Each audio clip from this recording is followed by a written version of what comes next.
حضرت لوط کی پرورش ان کے چچا حضرت ابراہیم علیہ السلام نے کی۔ حضرت لوط ابراہیم کے پیغام سے محبت کرتے تھے، ان کا احترام کرتے تھے اور اس پر ایمان رکھتے تھے، یہاں تک کہ جب سب ان کا مذاق اڑاتے تھے۔ ابراہیم لوط کے ساتھ اکثر دور، خشکی اور سمندر کے پار سفر کرتے تھے، انسان کو اسلام کی طرف دعوت دینے اور پھیلانے کی کوشش کرتے تھے۔ حضرت ابراہیم اور لوط علیہ السلام کی فلسطین کی طرف ہجرت کے دوران انہیں اللہ کا حکم ملا کہ لوط علیہ السلام کو صدوم کے لوگوں کے لیے نبی اور رسول کے طور پر چنا گیا ہے۔ اللہ نے نئے نبی کو حکم دیا کہ وہ اردن اور فلسطین کی سرحد پر واقع شہر صدوم کا سفر کریں اور فاسقوں کو اللہ کی عبادت کی طرف واپس بلائیں۔ صدوم ایک ترقی پذیر شہر تھا جس میں بہت سے مسافر اور تاجر تجارت کے لیے آتے تھے، تاہم اس وقت کے دوران سب سے زیادہ مجرمانہ سرگرمیوں کے ساتھ صدوم بھی بدعنوان ترین شہر تھا۔ صدوم سے گزرنے والے مسافروں کو اکثر راستے میں بند کر کے ان کا سامان لوٹ لیا جاتا تھا اور بعض اوقات بے رحمی سے قتل کر دیا جاتا تھا۔ لیکن اس بدعنوان قوم کی طرف سے سب سے زیادہ بدنام زمانہ فعل ہم جنس پرستی تھا۔ ہم جنس پرستی کو دنیا میں لوط کے لوگوں نے متعارف کرایا تھا۔ بنی نوح انسان کی تاریخ میں صدوم سے پہلے کسی نے بھی ہم جنس پرستی کا تجربہ یا مشق نہیں کی تھی۔ یہ شرمناک عمل اس قوم کا معمول تھا اور پوری آبادی اس میں مصروف تھی۔ وہ اپنے طرز عمل پر بے حد فخر کرتے تھے، اس کے بارے میں کھل کر بات کرتے تھے اور کھلے عام ان غیر اخلاقی رویوں میں مشغول تھے۔ نبوت اور اپنے نئے مشن سے خوش ہو کر حضرت لوط جلد ہی صدوم میں آباد ہو گئے اور اپنی قوم کو اسلام کے دائرے میں لانے کے لیے وضاح کرنے لگے۔ وہ اچھی طرح جانتے تھے کہ ان کی قوم اس وقت کی سب سے کرپٹ قوم تھی، لیکن انہوں نے پختہ یقین رکھا اور امید کی اور دعا کی کہ وہ جلد ہی اپنے طریقوں کی گمراہی کو دیکھیں گے اور اللہ کی راہ میں شامل ہوں گے۔ جلد ہی حضرت لوط علیہ السلام شہر کے لوگوں کے پاس آئے اور انہیں ان کے رب کی یاد دلائی۔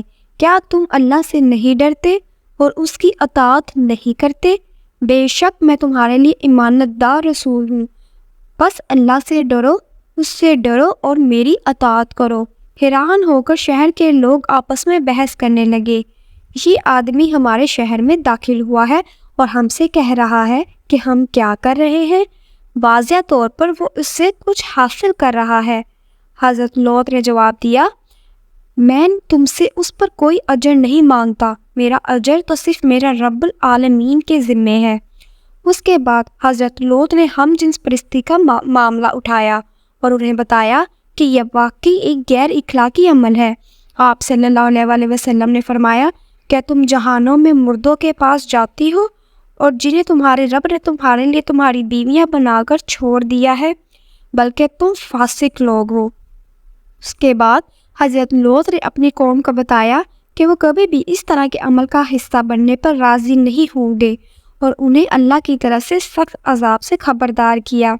اس نے کہا، میں ان لوگوں میں سے ہوں جو سخت غصے کے ساتھ ناپسندیدہ ہوں اور آپ کے اس عمل پر غضبناک ہوں۔ لوط کی بات پر صدوم کے مرد اور عورتیں بہت ناراض ہوئے، وہ آپس میں بحث کرنے لگے۔ لوط کو ان کے شہر سے بھگانے کا منصوبہ بنا۔ پھر انہوں نے حضرت لوط کو تنبیہ کی، اگر تم باز نہ آئے تو اے لوط، بے شک تو نکالے جانے والوں میں سے ہوگا۔ حضرت لوط علیہ السلام پریشان ہوئے۔ سالوں سال لوگوں کو اسلام کی دعوت دینے کے بعد بھی صدوم میں ایک شخص بھی دائرہ اسلام میں داخل نہیں ہوا۔ صدوم کا واحد مسلمان گھرانہ لوط کا گھر تھا اور اس کے تمام مکین مسلمان نہیں تھے۔ لوط اور ان کی بیٹیاں اپنے مذہب پر ثابت قدم تھیں، لیکن ان کی بیوی کافروں میں شامل رہی۔ چنانچہ حضرت لوط علیہ السلام نے اپنے ہاتھ آسمان کی طرف اٹھائے اور دعا کی، اے میرے رب، فساد کرنے والوں کے خلاف میری مدد فرما۔ اے میرے رب، مجھے اور میرے گھر والوں کو ان کے اعمال سے بچا۔ اسی دوران اللہ تعالیٰ نے 3 فرشتے بھیجے، جن میں فرشتہ جبرائیل بھی شامل تھے۔ مردوں کے بھیس میں حضرت ابراہیم گھر کے مہمان بن کر بھیجے۔ ابراہیم جو فرشتوں کو پہچاننے میں ناکام رہے، اپنے مہمانوں کے لیے ایک عظیم الشان دعوت تیار کی، لیکن اس کے مہمانوں نے ان کو پیش کیے گئے کھانے سے انکار کر دیا۔ حضرت ابراہیم خوف زدہ ہو گئے۔ انہوں نے پوچھا، تم کون ہو؟ فرشتوں نے جواب دیا، ڈرو نہیں، ہم اللہ کے فرشتے ہیں، ہم قوم لوط کی طرف بھیجے گئے ہیں، اور ہم آپ کو ایک ایسے بیٹے کی بشارت دینے کے لیے بھیجے گئے ہیں جو بہت زیادہ علم اور حکمت والا ہے۔ حضرت ابراہیم علیہ السلام جانتے تھے کہ سدوم کے لوگوں پر اللہ کا عذاب قریب ہے۔ وہ فوراً اپنے بھتیجے لوط سے ڈر گئے۔ انہوں نے فرشتوں سے کہا، بے شک اس کے اندر لوط ہیں۔ فرشتوں نے جواب دیا، ہم زیادہ جانتے ہیں کہ اس کے اندر کون ہے۔ انہوں نے ابراہیم کو یقین دلایا کہ لوط کو بچایا جائے گا۔ پھر فرشتے خوبصورت جوانوں کے بھیس میں سدوم کی طرف بڑھے۔ لوط کی بیٹی ایک مومن نے خوبصورت آدمیوں کو شہر میں داخل ہوتے ہوئے دیکھا اور اپنے باپ کے پاس بھاگی اور اسے 3 آدمیوں کی اطلاع دی۔ حضرت لوط علیہ السلام نے ان لوگوں کے پاس جا کر سدوم شہر میں ان کا استقبال کیا۔ وہ سدوم کے مردوں کے ہاتھوں جوانوں پر ہونے والے انجام کے بارے میں اچھی طرح جانتے تھے، اس لیے انہوں نے مردوں کو اپنی حفاظت کے لیے شہر چھوڑنے پر راضی کرنے کا ارادہ کیا، لیکن حضرت لوط علیہ السلام کو مہمانوں کو جانے کے لیے کہنے میں بہت شرمندگی ہوئی، اس لیے انہوں نے مہمانوں کو اپنے گھر کی طرف رہنمائی کی اور اس بات کو یقین بنایا کہ ان تینوں خوبصورت مردوں کو کسی نے نہ دیکھا ہو۔ لوط کی بیوی جو ایک کافر تھی، مردوں کو اپنے شوہر لوط کے ساتھ اس کے گھر میں داخل ہوتے ہوئے دیکھا۔ وہ جلدی سے شہر کے مردوں کے پاس گئی اور انہیں بتایا کہ لوط کے گھر میں 3 پرکشش نوجوان ہیں۔ لوگ اس خبر پر خوش ہوئے اور آہستہ آہستہ لوط کے گھر کے باہر جمع ہوئے اور اس کے دروازے پر دستک دینے لگے۔ لوط نے کہا، میرے مہمانوں کے بارے میں مجھے رسوا نہ کرو، کیا تم میں کوئی عقل مند آدمی نہیں ہے؟ بے چین ہو کر آدمیوں نے جواب دیا، کیا ہم نے تمہیں لوگوں کی میزبانی سے منع کیا تھا؟ سدوم کی پوری قوم اب لوط کی دہلیز پر جمع تھی۔ وہ لمحہ بر لمحہ بے صبر ہو گئے اور اس کا دروازہ توڑنا شروع کر دیا۔ غصے میں آ کر لوط نے اپنی قوم کو پکارا، یہ قوم کی لڑکیاں میری بیٹیاں ہیں، قانونی طور پر شادی کرنے کے لیے اگر تم ایسا کرنا چاہتے ہو۔ مردوں نے جواب دیا، تم جان چکے ہو کہ ہمیں تمہاری بیٹیوں میں کوئی دلچسپی نہیں ہے، اور واقعی آپ جانتے ہیں کہ ہم کیا چاہتے ہیں۔ حضرت لوط علیہ السلام کرپٹ لوگوں کے سامنے بے بس ہو گئے۔ کاش میں تمہارے خلاف کچھ طاقت رکھتا یا کسی مضبوط طاقت میں پناہ لے سکتا، انہوں نے سوچا۔ پھر تینوں آدمی بولے، اے لوط، ہم تیرے رب کے فرشتے ہیں، وہ آپ تک کبھی نہیں پہنچ پائیں گے۔ اس کے بعد جبرائیل فرشتہ لوط کے گھر سے باہر نکلے اور مردوں کو مارا، جس سے تمام آدمیوں کی بینائی ختم ہو گئی۔ حیران اور غصے میں آدمی چلایا، یہ کیا جادو ہے جس نے ابھی ہمیں مارا؟ یہ کہاں سے آیا؟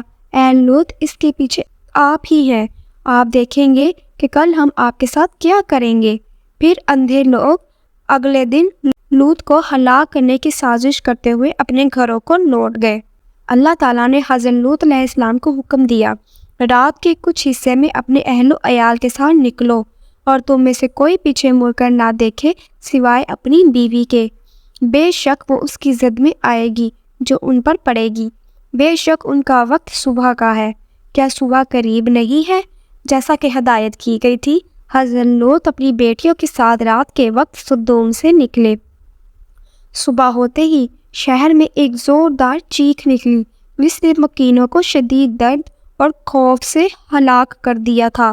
پھر جبرائیل علیہ السلام نے قوم کو اپنے بازو کے کنارے سے پکڑ کر اونچا کیا، زمین کو موڑا اور زمین پر گرا دیا۔